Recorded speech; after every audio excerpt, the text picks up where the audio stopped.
Israel ने एक बार फिर से गाजा पर हमले तेज कर दिए हैं। आलम यह है कि गाजा की कोई भी जगह अब सुरक्षित नहीं बची है। इस बीच इजरायल ने गाजा पर कब्जे की घोषणा कर दी है, लेकिन फिलिस्तीनियों ने शहर को खाली करने से इनकार कर दिया। यही वजह है कि इजराइल एक एक कर बड़ी बिल्डिंग्स को रॉकेट से जमींदोज करने में लगा है। इजराइल का मानना है इन ऊंची इमारतों की आड़ लेकर हमास के आतंकी छिपे हुए हैं, इसलिए इन्हें नेस्तनाबूद करना जरूरी है। इजराइल का यह भी कहना है कि हमास ने इन्हीं इलाकों में बंधकों को छिपाया है। फिलहाल फिलिस्तीनियों को शहर खाली करने के लिए मजबूर होना पड़ा है। इजरायली हमले में अब तक करीब 65,000 लोगों की जान जा चुकी है। मध्य प्रदेश की राजधानी भोपाल में लव जिहाद, रेप और ब्लैकमेलिंग के आरोपियों पर तगड़ा एक्शन हुआ। आरोपी साद और साहिल के अवैध घरों पर प्रशासन ने बुलडोजर चलवा दिया और 2 मकान गिरा दिए गए। इससे पहले जब तीनों आरोपियों को कोर्ट लाया गया तो लोगों ने इनकी पिटाई कर दी। काफी मशक्कत करने के बाद इन लोगों को लाया गया। ये पहले आरोपी मुख्य आरोपी देखिए।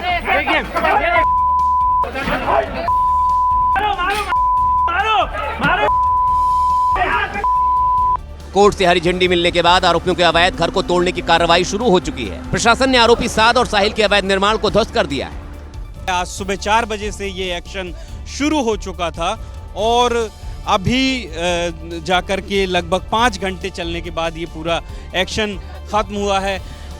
प्रशासन ने तीसरे आरोपी फरहान के घर को भी खाली करा लिया है। कोर्ट का आदेश आते ही फरहान के घर पर भी बुलडोजर चल सकता है। अगर आप गौतम बुद्ध नगर में जेवर एयरपोर्ट के पास प्लॉट खरीदने की सोच रहे हैं तो फिर एक खबर आपके लिए है, क्योंकि नोएडा इंटरनेशनल एयरपोर्ट के नाम पर अवैध कॉलोनी बसाई जा रही है, जिस पर यमुना प्राधिकरण ने बड़ी कार्रवाई की है। 1, 2, 3, 4, 5 नहीं, यमुना प्राधिकरण की टीम करीब 1 दर्जन बुलडोजर लेकर पहुंची और अवैध तरीके से की जा रही प्लॉटिंग को ध्वस्त कर दिया। जो लोग पक्के मकान बनवा रहे थे उनके मकान गिरा दिए गए। जेवर एयरपोर्ट की वजह से एयरपोर्ट के आसपास की जमीनों की कीमतें तेजी से बढ़ी हैं। इसी का फायदा उठाकर लोग अवैध निर्माण कर रहे थे, लेकिन यमुना प्राधिकरण ने बुलडोजर चलाकर 300 करोड़ रुपए की जमीन कब्जा मुक्त करा ली। केंद्रीय मंत्री ज्योतिरादित्य सिंधिया आज एक बार अलग रूप में फिर से नजर आए। आमतौर पर सौम्य दिखने वाले ज्योतिरादित्य सिंधिया मुरैना में अपने ही समर्थकों पर भड़क गए। सिंधिया इतने गुस्से में थे कि खुद ही अपने समर्थकों को धक्का देकर गेट से बाहर करने लगे। मौका था मुरैना में पासपोर्ट सेवा केंद्र भवन के शिलान्यास और पोस्ट ऑफिस बिल्डिंग के उद्घाटन का। सिंधिया के आने की खबर मिलते उनके समर्थकों और पार्टी कार्यकर्ताओं की भारी भीड़ उमड़ी। इस दौरान समर्थकों में सिंधिया के करीब पहुंचने की होड़ मच गई। भीड़ बढ़ी तो ज्योतिरादित्य सिंधिया का गुस्सा भी भड़क उठा। हालांकि वहां मौजूद पुलिस वाले भीड़ पर काबू पाने में जुटे थे, लेकिन गुस्साए सिंधिया ने खुद खड़े होकर गेट बंद करवा दिया। सिंधिया यहीं नहीं रुके, उन्होंने एक एक कर कई कार्यकर्ताओं को वहां से बाहर जाने को कहा। कार्यकर्ताओं को खदेड़ने के बाद सिंधिया मुड़े और मुस्कुराते हुए बुके कबूल करने लगे। सिंधिया का ये रवैया देखकर उनके समर्थक भी हैरान रह गए। उधर आतंकवादियों को पालने वाला पाकिस्तान संयुक्त राष्ट्र में इजरायल को मानवता का ज्ञान दे रहा था। बदले में एक मानवाधिकार वकील ने उसकी पोल पट्टी पूरी दुनिया के सामने खोल कर रख दी। संयुक्त राष्ट्र में पूरी दुनिया के सामने पाकिस्तान को आतंकवादियों का साथी बताया गया। Mr. President, Pakistan is another state sponsor of terror. यहाँ पाकिस्तान को उसकी 1.5 होशियारी ले डूबी। वो कतर में हमास के ठिकानों पर इजरायल के हमलों की निंदा कर रहा था। We also strongly condemn Israel's unlawful and heinous bombing in Qatar. Pakistan और उसके साथी देशों की निंदा के बावजूद यूएन के मानवाधिकार वकील ने कतर से कुछ तीखे सवाल किए। If you don't want targeted bombings against terrorists in your capital, why do you harbor terrorists in your capital? वकील के तर्कों पर पाकिस्तान ने आपत्ति जताई तो यूएनएचआरसी के अध्यक्ष ने उसे रोक दिया। बॉलीवुड अभिनेत्री दिशा पाटनी के घर पर फायरिंग की घटना से सनसनी फैल गई। सुबह तड़के लगभग 3:30 बजे बदमाशों ने घटना को अंजाम दिया। वारदात यूपी के बरेली में हुई है, जहां सिविल लाइंस इलाके में बाइक पर सवार 2 बदमाश आए। उन्होंने ताबड़तोड़ फायरिंग की और इसके बाद बदमाश फरार हो गए। दिशा पाटनी के घर की दीवारों पर गोलियों के निशान साफ देखे जा सकते हैं।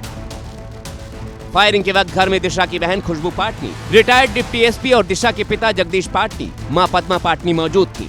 गोली चलने की आवाज सुनकर सभी सहम गए। इस हमले की जिम्मेदारी गैंगस्टर रोहित गोदारा और गोल्डी बरार गैंग ने ली है। दरअसल दिशा की बहन खुशबू पाटनी ने संत प्रेमानंद महाराज और कथावाचक अनिरुद्धाचार्य महाराज पर टिप्पणी की थी। कहता है कि यहाँ 25 साल के ऊपर वाली लड़कियां हैं जो लिव इन में रहती हैं, वो मुंह मार के आती हैं, 4-5 लड़कों का मुंह मार के आती हैं। अगर ये मेरे सामने होता ना, मैं इसको समझा देती कि मुंह मारना क्या होता है। गैंगस्टर का दावा है कि ये फायरिंग उसी बयान का बदला है और ये तो अभी ट्रेलर है। हालांकि बाद में पोस्ट डिलीट कर दी गई। उधर जांच में जुटी पुलिस की गिरफ्त से बदमाश अभी दूर है। बॉलीवुड अभिनेत्री दिशा पाटनी के घर पर फायरिंग पर संतों की प्रतिक्रिया भी आई है। दिशा की बहन खुशबू पाटनी ने कथावाचक अनिरुद्धाचार्य महाराज के बयान पर टिप्पणी की थी।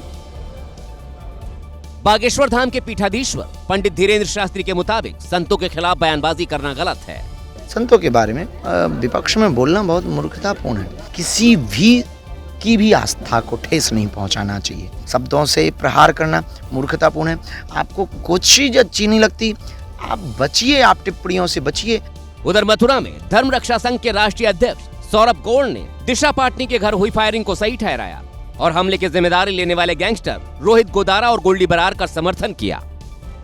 मैं गोल्डी बरार के उन गोलीबारी करने वाले लोगों को धन्यवाद दूंगा कि उन्होंने बिना किसी का अहित किए और ऐसी चेतावनी सनातन धर्म के विरोधियों को दी है कि आने वाले समय में कोई भी सनातन धर्म के साधु संतों के खिलाफ अगर कोई बोलेगा तो बोलने से पहले उसको 10 बार सोचना पड़ेगा। मध्य प्रदेश के ग्वालियर में दिन दहाड़े दिल दहला देने वाली वारदात हुई, जहां पर एक शख्स ने सरेआम अपनी कथित पत्नी को गोलियों से भून दिया और वहां पहुंचे लोगों को भी गोली मारने की धमकी दी। सड़क पर लहूलुहान हालत में पड़ी ये वही महिला है जिसने कुछ दिन पहले जनसुनवाई में आकर पति पर एआई के जरिए अश्लील फोटो बनाकर रिश्तेदारों को भेजने और ब्लैकमेलिंग का आरोप लगाया था। युवती को उसके इस कथित पति ने दिन दहाड़े स्टेडियम के सामने गोली से भून दिया। इसके बाद ये सनकी हाथ में बंदूक लेकर काफी देर तक महिला के पास ही बैठा रहा। लोग चीखते रहे, चिल्लाते रहे, इससे वहां से हट जाने को कहने लगे, लेकिन इस पर न जाने कौन सी सनक सवार थी। प्रत्यक्षदर्शियों के मुताबिक सनकी युवक ने महिला पर तकरीबन आधा दर्जन गोलियां चलाई। खून से लथपथ युवती सड़क पर काफी देर तक पड़ी रही और ये उसके पास बैठा रहा। हमले के बाद पुलिस जब मौके वारदात पर पहुंची तब युवक ने कई बार पुलिसकर्मियों पर हमले की कोशिश की। काफी देर तक लुका छिपी का खेल चलता रहा, लेकिन आखिरकार आरोपी को पकड़ लिया गया। पुलिस जब भी सनकी युवक के पास आने की कोशिश करती है, बार बार पुलिस को धमकाता, कभी बंदूक से डराने की कोशिश करता तो कभी पत्थर फेंकता। काफी देर तक दोनों के बीच यूं ही लुका छिपी का खेल चलता रहा, लेकिन कुछ पुलिसकर्मियों ने जान पर खेलकर सनकी को दबोच लिया। फिर क्या था, गुस्साई भीड़ युवक पर टूट पड़ी। किसी ने लातों से मारा तो किसी ने घूंसे से मारे।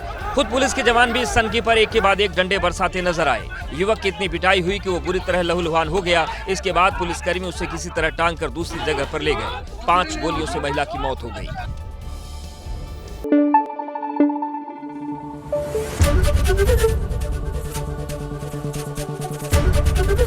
एबीपी न्यूज आपको रखे आगे।